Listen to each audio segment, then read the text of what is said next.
A few days ago, I was talking to Prapto about language and sense language.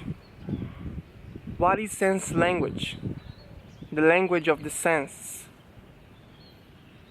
which is not oral language, which is the language that we speak. English, Portuguese, German, French. Language with codes that we recognize, sounds that we recognize.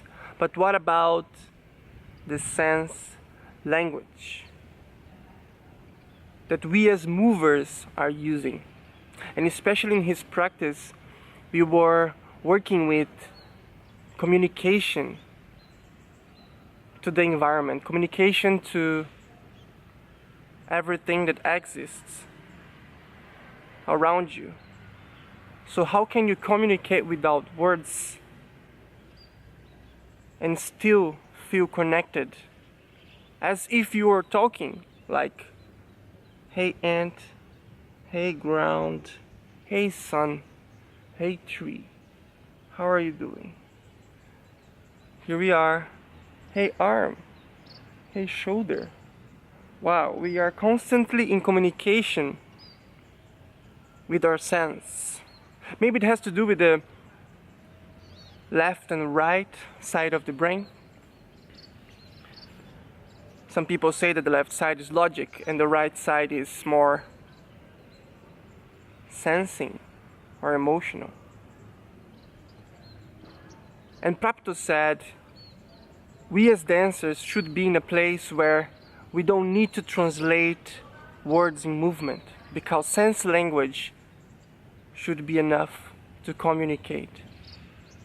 So I'm just here reflecting about this conversation and about how we can speak and how also most of our communication are expressed through the sense and not so much through the words. Some people say that actually 20% of what we communicate comes from words and 80% comes from body language. And we could say sense language.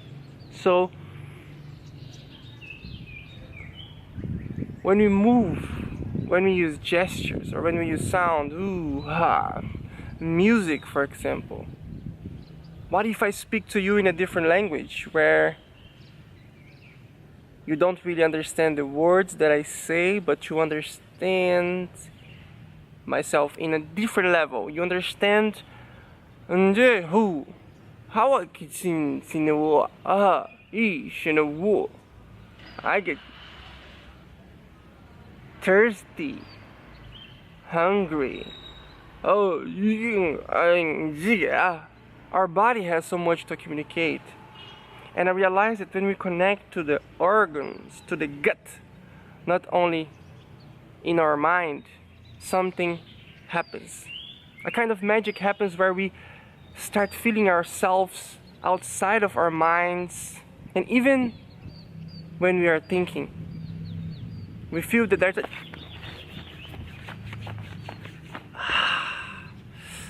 ants on my legs, they beat me, and